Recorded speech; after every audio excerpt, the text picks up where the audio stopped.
Hello viewers, welcome to the Telugu report. This is Sanath Jayasuriya. Shivaji Maharaj హిందువులైనటువంటి మరాఠా ప్రభువుల మీద యుద్ధం ప్రకటించాడని చెప్పి మీకు తెలుసా? శివాజీ మహారాజ్ ఆస్థానంలో సైన్యంలో ఎంతమంది ముస్లింలు ఉన్నారో, ఎంతమంది ముస్లింలు ఉండేవారో మీకు తెలుసా? అన్ని విషయాల గురించి ఇప్పుడు మనం తెలుసుకుందాం.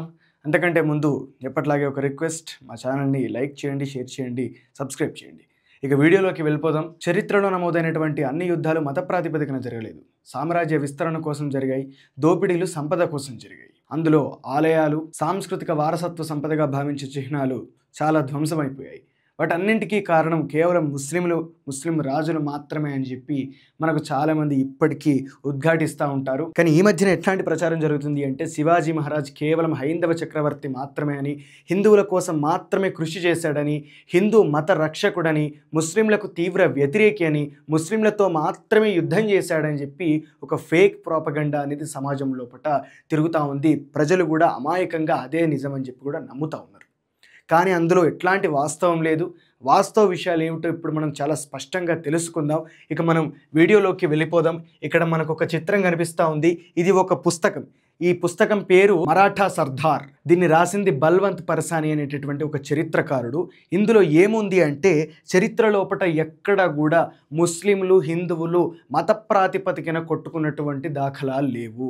ఒక్కసారి మనం చరిత్రను నెమరు వేసుకుంటే ఔరంగజేబు ముత్తాత అయినటువంటి అక్బర్ సంస్థానం లోపల రెవెన్యూ శాఖ మంత్రిగా తోడరమల్ అనేటటువంటి హిందువు పనిచేసిండు. అదే అక్బరు దిన్ ఈ ఇలాహి అని ముస్లింలు, హిందువులు అందరూ పాటించవచ్చని ఒక మతాన్ని కూడా ప్రతిపాదన చేసి దాన్ని బీర్బల్ కూడా అనుసరించిండని కూడా మనకు చరిత్ర లోపల చిన్నప్పుడు చదువుకున్నాం. మనం హిందూ ఆలయాలపై దండెత్తి ధ్వంసం చేసి దోచుకున్నాడని చరిత్ర మనకు చెప్పేటటువంటి ఔరంగజేబ్ అట్లాంటి కార్యాలు చేసినప్పటికీ కూడా అలహాబాద్లోని పూరి జగన్నాథ్ ఆలయానికి దాదాపు 22 గ్రామాలను బహుకరించడమే కాకుండా కాశీ మొదలైనటువంటి దేవాలయాలకు విరాళాలు కూడా ఇచ్చిండు. అంతేకాకుండా రాజపుత్రుడైనటువంటి రాజా జస్వంత్ సింగ్ను ఔరంగజేబు దక్కన్ ప్రాంతానికి గవర్నర్గా నియమించితే అతను రాజపూత్లకు వ్యతిరేకంగా రాజా జస్వంత్ సింగ్ ఔరంగజేబు తరపున పోరాటం చేసిండు.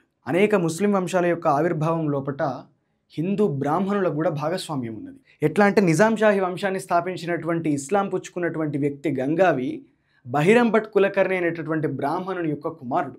అంతేకాకుండా మనం బహ్మనీ సుల్తాన్లు అని చెప్పి వింటూ ఉంటాం కదా. ఈ బహ్మనీ సుల్తాన్ అనేటువంటి పదం ఎక్కడి నుంచి వచ్చిందంటే హసన్ జాఫర్ అనేటటువంటి ముస్లిం వ్యక్తి గంగు అనేటటువంటి ఒక బ్రాహ్మణుడి దగ్గర పనిచేసేవాడు. ఆయన అక్కడి నుంచి మహమ్మద్ బిన్ తుగ్లక్ దగ్గర ఆస్థానం లోపల పనిచేసి అక్కడి నుంచి మహారాష్ట్ర సుబేదార్గా పోయిండు. అక్కడ చక్రవర్తి సింహాసనాన్ని కూలదోసి ఇతను చక్రవర్తి అయిండు. ఇతను చక్రవర్తి అయిన తర్వాత పూర్వాశ్రమం లోపట అతను గంగు అనే బ్రాహ్మణుడి దగ్గర పనిచేసిండు కాబట్టి ఆ యజమాని మీద ఉన్నటువంటి కృతజ్ఞతా భావంతో అతని పేరును కూడా గంగు హసన్ అని చెప్పి మార్చుకున్నాడు. అతని యొక్క సుల్తానేట్ పేరు కూడా బ్రాహ్మణుల మీద ఉన్నటువంటి మమకారంతో బ్రాహ్మణీ సుల్తాన్, అదే బహ్మనీ సుల్తాన్ అని చెప్పి అయిపోయింది. నేను చెప్పిన దానికి ఏంటి అథెంటికేషన్ అని చెప్పి మీరు ప్రశ్నిస్తే బల్వంత్ పరాస్నిస్ రాసినటువంటి మరాఠా సర్దార్ అయినటువంటి ఈ పుస్తకమే ఆ చరిత్రకు సాక్ష్యం. మరి ఇవన్నీ విషయాలు ఎందుకు చెప్తున్నావురా అని చెప్పానంటే చరిత్ర లోపట మత ప్రాతిపదికన యుద్ధాలు అనేటివి అంత ఘోరంగా ఏం జరగలేదు.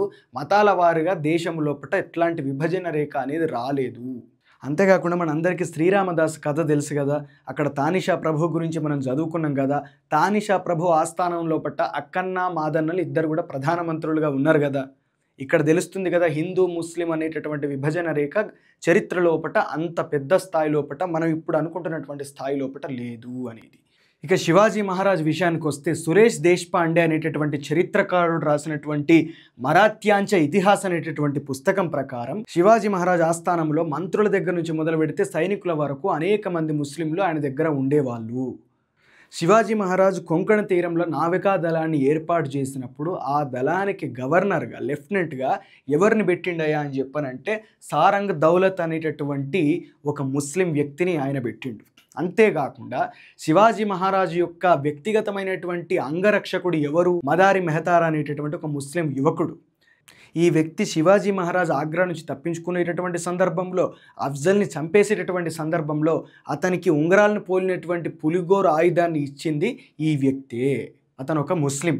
ఇక ఔరంగజేబుకు సంబంధించినటువంటి కొంతమంది సైన్యము శివాజీ మహారాజ్ తోటి సంధి చేసుకొని స్నేహపూర్వకమైనటువంటి వాతావరణాన్ని ఇక్కడ రాజ్యం లోపల స్థాపించాలని ఆలోచించినప్పుడు, రాయబారం చేయాలని వాళ్ళు నిర్ణయించుకున్నప్పుడు ఔరంగజేబు సైన్యం తరపు నుంచి ఒక బ్రాహ్మణుడు రాయబారిగా వస్తే శివాజీ మహారాజ్ తరపు నుంచి ఒక ముస్లిం వ్యక్తి అటువైపు రాయబారిగా వెళ్ళిండు. ఆ వ్యక్తి పేరేంటిదో కాదు, ఖాజీ హైదర్. అంతేకాకుండా ఇక్కడ మనం ఫోటో చూస్తున్నాం, ఈ వ్యక్తి పేరు సిద్ది హిలాల్. ఈయన శివాజీ మహారాజ్ తరపున ముస్లింలకు వ్యతిరేకంగా ఈయన ఇతని యొక్క కొడుకు సిద్ది హవ్వ ఇద్దరు కలిసి శివాజీ మహారాజ్ తరపున వాళ్ళు పోరాటం చేశారు యుద్ధం లోపల. అంతేకాకుండా శివాజీ మహారాజ్ యొక్క సార్నోబట్ అంటే పదాది దళపతిగా పనిచేసినటువంటి వ్యక్తి ఎవరో తెలుసా? నూర్ ఖాన్ బేగ్ అనేటటువంటి ముస్లిం వ్యక్తి. అంతేకాకుండా బీజాపూర్ ప్రాంతం నుంచి 500-600 మంది పఠాన్ సైన్యం, ముస్లిం సైన్యం అంతా కూడా శివాజీ మహారాజ్ ఆస్థానంలో చేరుతామని చెప్పి వస్తే ఆయన చేర్చుకున్నాడు కూడా. రైతుల పట్ల అపార ప్రేమ కలిగినటువంటి వ్యక్తి, చాలా దూరదృష్టి కలిగినటువంటి వ్యక్తి. మరి శివాజీ మహారాజును హిందువులు ఎలా అవమానించారంటే, ఒక ముస్లిం వ్యక్తి మాకు మహారాజుగా ఉన్నా పర్వాలేదు కానీ శూద్రుడైనటువంటి శివాజీ మాకు రాజుగా ఉండడానికి వీల్లేదు అని చెప్పి కూడా ఒక స్టేట్మెంట్ పాస్ చేశారు పీష్వా బ్రాహ్మణులు. అట్లా అని చెప్పి అందరు బ్రాహ్మణులు శివాజీ మహారాజ్కి వ్యతిరేకంగా ఉన్నారని కాదు. ఆయన ఆగ్రా నుంచి తప్పించుకునేటటువంటి నేపథ్యంలో పట్ల అనేక మంది బ్రాహ్మణులు ఆయనకు సహాయం కూడా చేసినటువంటి వ్యక్తులు ఉన్నారు. అందరినీ తప్పుపట్టడానికి లేదు, కానీ మతాచారం వైపు వచ్చినప్పుడు మాత్రము అందరూ ఒక్కటైపోయినటువంటి పరిస్థితి. దాంతో ఏమైందంటే, ఒకరోజు శివాజీ మహారాజ్ని బ్రాహ్మణులు శివాలయానికి వస్తే ఆ గర్భగుడిలోకి కూడా రానివ్వలేదు, గంటను కూడా ముట్టుకోనివ్వలేదు.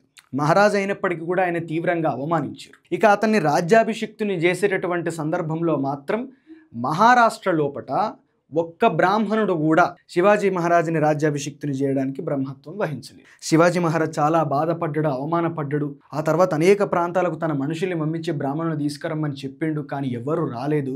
చివరికి ఒక చాటింపు వేయించిండు. ఏంటంటే, ఒకవేళ గనక ఎవరైనా తనకి తిలకం దిద్ది పట్టాభిషిక్తుని చేస్తే మాత్రం ఆ బ్రాహ్మణునికి నిలువెత్తు బంగారం ఇస్తా అని చెప్పి కూడా ఆయన ప్రకటించిన తర్వాత కాశీ లోపటి నుంచి గగ్బట్ అనేటటువంటి ఒక బ్రాహ్మణుడు ఈ తంతు చేయడానికి ఒప్పుకున్నాడు.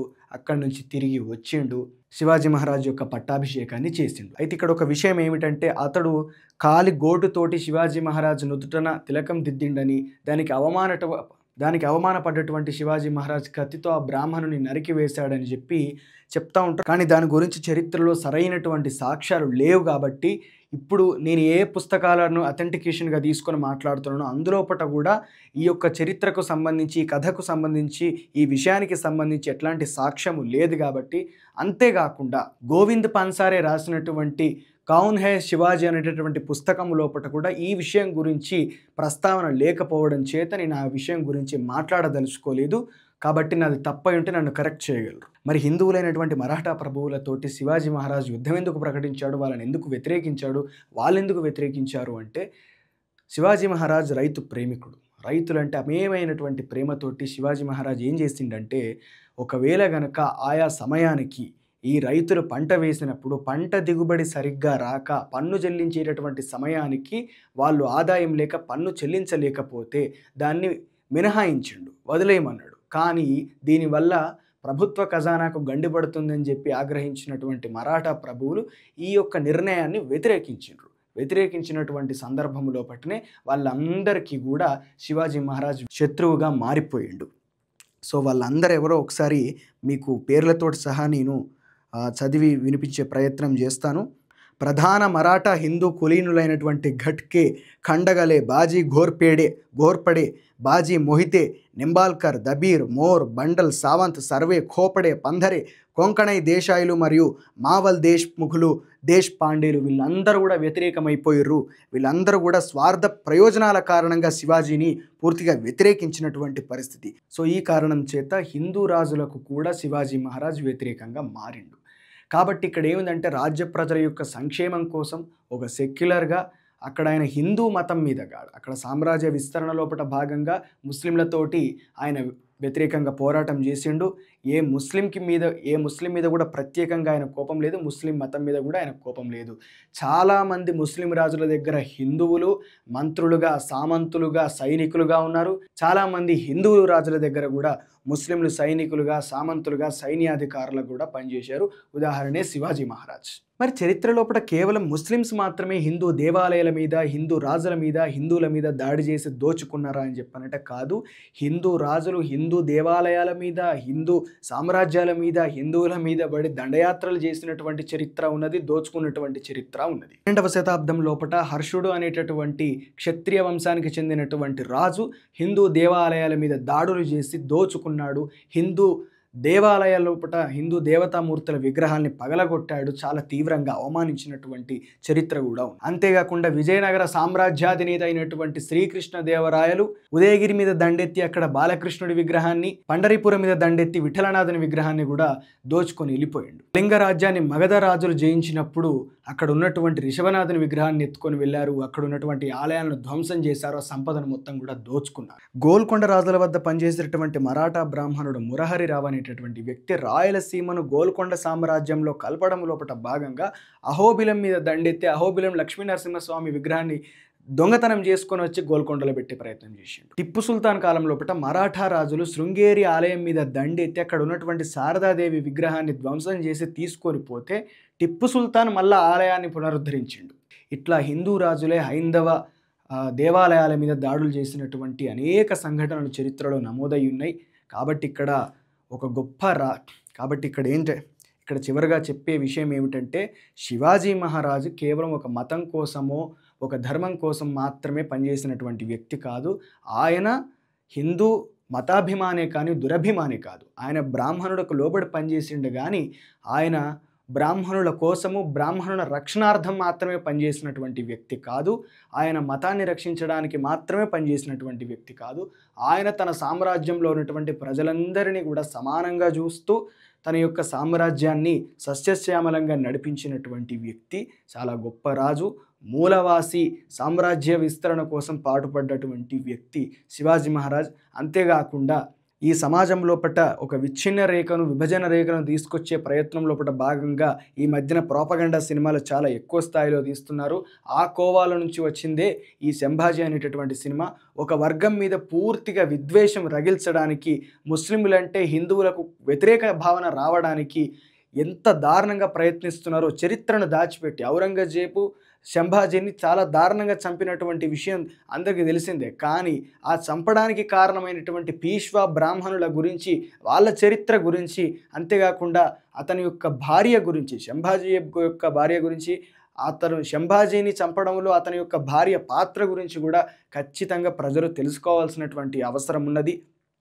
కాబట్టి వక్రీకరించినటువంటి చరిత్రను సినిమాల ద్వారా చూస్తే మాత్రం ఎట్టి పరిస్థితుల లోపల మనం అదే నిజమని నమ్మితే అంతకంటే అవివేకం ఇంకొకటి లేదు. కాబట్టి చరిత్రకారులు రాసినటువంటి పుస్తకాల్ని, శాస్త్రీయంగా ఉన్నటువంటి పుస్తకాల్ని, సహేతుకమైనటువంటి పుస్తకాల్ని మాత్రమే చదివి చరిత్ర గురించి తెలుసుకోవాల్సిందిగా ఈ సందర్భంగా తెలియజేసుకుంటున్నాను. Thank you.